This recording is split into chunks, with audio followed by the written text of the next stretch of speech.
สบายดี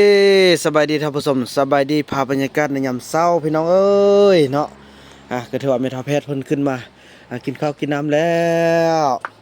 กระต้องตัวได้เนาะกระต้องตัวน้อยเนี่ยวะฮึกระต้องตัวเยอะคือบ่เห็นพี่น้องเอ้ยอันนี้แหละเวียกงานแต่ละมื้อของสาวนกเนาะก็จะเป็นครัวกินนี่กินไข่แพน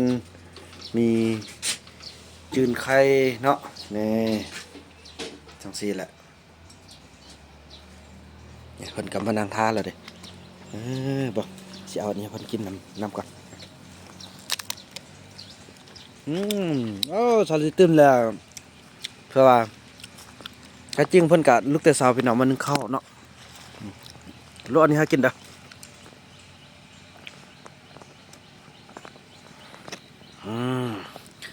ให้แม่ทัพแพทย์กินน้ำก่อน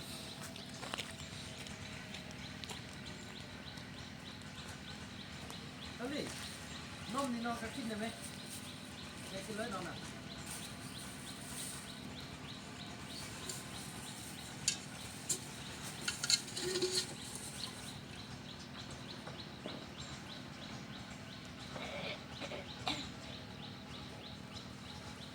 พี่น้องเลย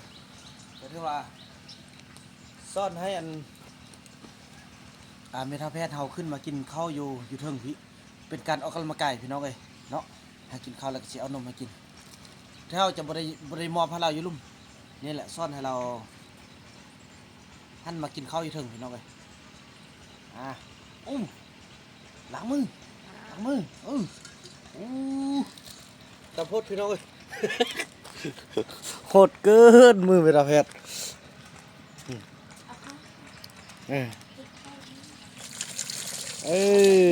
ซ่อนจังไดก็เข้าโหพี่น้องเอ้ยถึงจะบ่ได้เท่าที่ควรเฮาก็ให้มันโหเนาะนี่คันเฮาเอาเข้าไปให้เราอยู่ลุ่มเรานอนตลอดพี่น้องเอ้ยเราบ่ขึ้นมาเลยฉะนั้นแหละเฮาจึงว่าซ่อนให้เราออกกำลังกายพี่น้องเอ้ยย่างขึ้นย่างลงแม่นแหละพี่น้องเอ้ยเนาะซ่อนเหลาเพราะว่าเมทัลแพทย์เป็นเมทัลที่น่าสงสารเนี่ยพี่น้องบ่เป็นพิษบ่เป็นภัยกับไพ่พี่น้องเลยอุ้ยขอโทษมีแต่ลิ้นไส้ลูกเดียวไส้ลูกเดียวกลับเด้อเนี่ยกินนมกับข้าวครับก็ค่อยเนาะ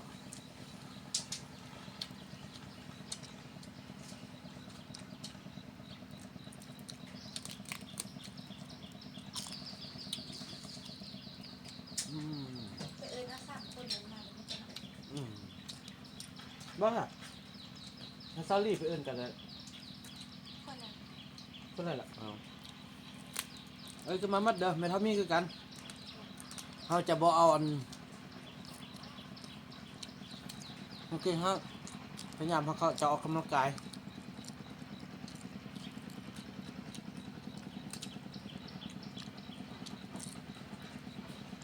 ครับเนาะ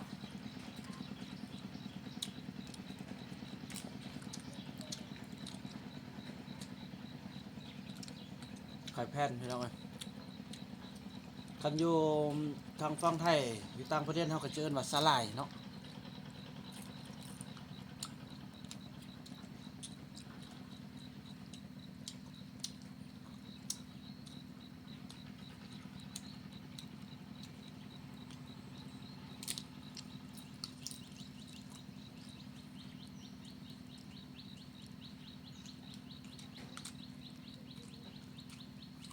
ทำให้รับซึบก่อน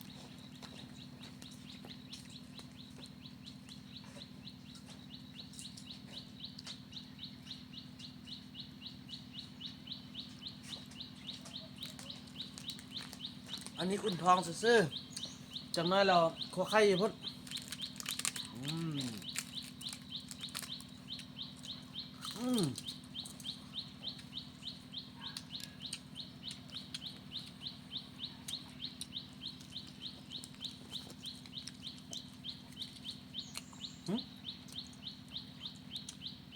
เขามีแล้ว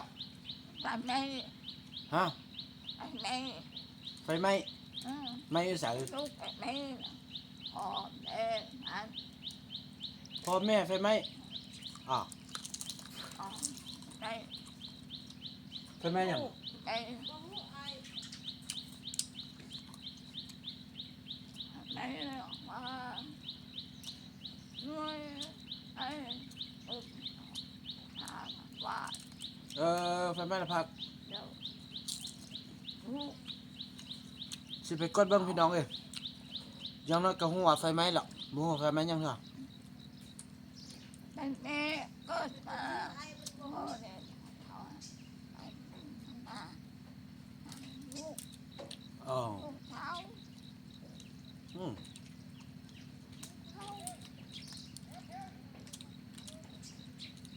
ลูกเท้า อืม ไอ้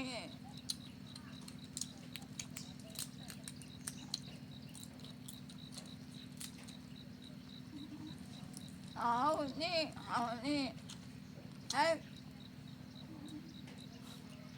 ไม่ลูกเท้า สาว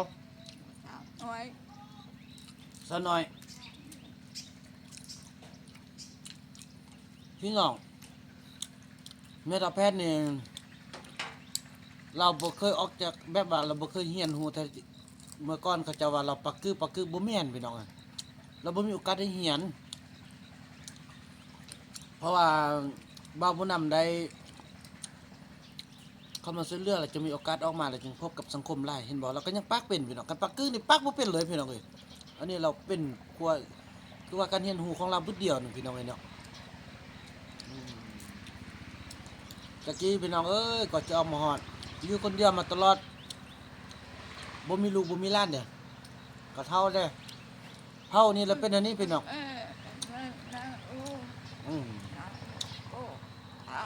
เอา อืมเท่านี่แล้วเป็นอันนี้พุทธเท่าไปโบราณปะทิ่มเลยพี่น้องถ้ามีจำเกิดพี่น้องแบบมันสิตาลยานนั่นน่ะบ่ได้เลือกเนาะเพราะว่าล่ะมันบ่มีผู้นำพาแหละพี่น้องถ้ามีผู้นำพาที่แข็งแกร่งกะทีนี้เฮาก็ต้องได้เบิ่งจนมันจนได้จบได้สิ้นนั่นแหละนั่นกะจับเอาเดือนนึงคำนึงจับ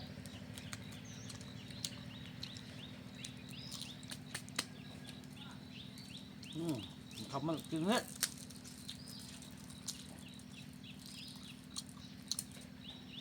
อย่างน้อยเขาก็ได้มาพบกันเนาะ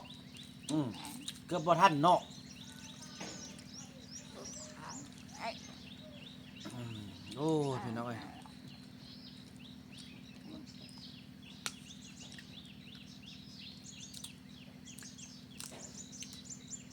นะกินนี่หมดละกินอันนี้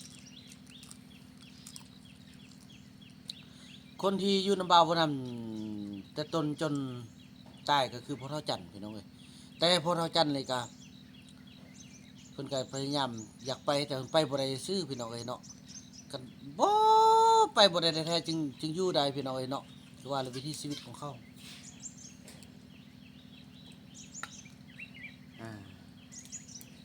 คือซื่อๆแต่บ่ไป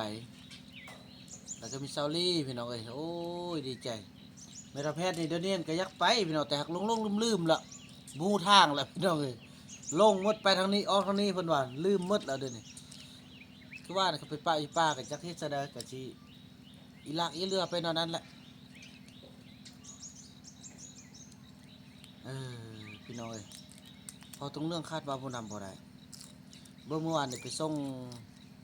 บัตรเชิญงานขึ้นเฮือนใหม่คำน้อยนึงสาวติก็โทรมาแล้วโทรหาสนุกเอ้ยบ่มาเนอะ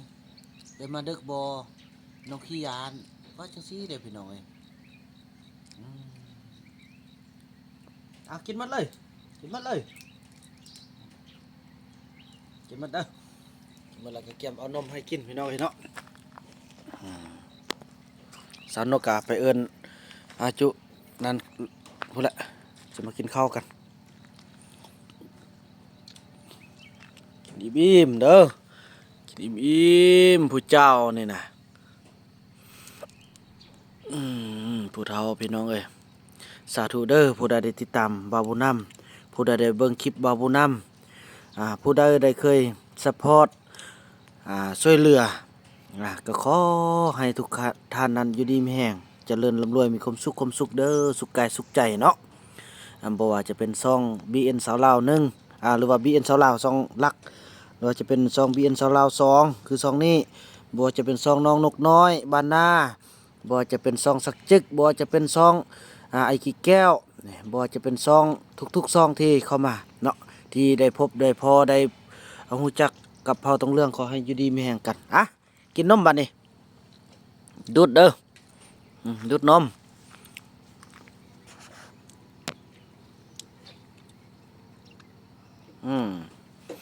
บำรุงคิง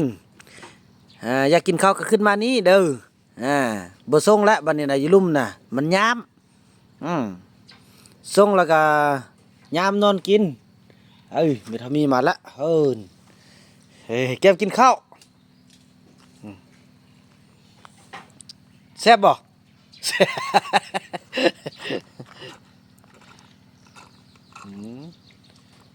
กดละโหดไปที่มุดไปที่กระตาขี้เนื้อย่างไปซ้อนพี่น้อยกินแล้วก็ให้หูจักที่ตาขี้เนื้อนี่แล้วก็หูแล้วได้ขี้เนื้ออยู่ใส่กลึบโอเคไปบัดนี้คือไปกินข้าวพุ่นบัดนี้โอ้เนี่ยหูล้างมือแล้วเด้พี่น้องเอ้ยย่างจดสิบ่ได้แล้วพี่น้องเอ้ยไม่เท่าแพทย์คอยเอ้ยเนี่ยจังได๋ก็หูจักล้างกินข้าวก่อนกินข้าวล้างมือ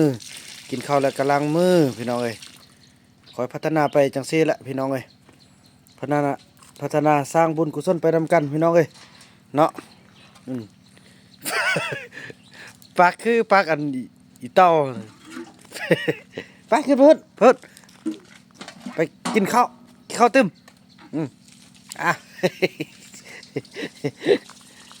ไปขึ้นไปเถิงกันเลย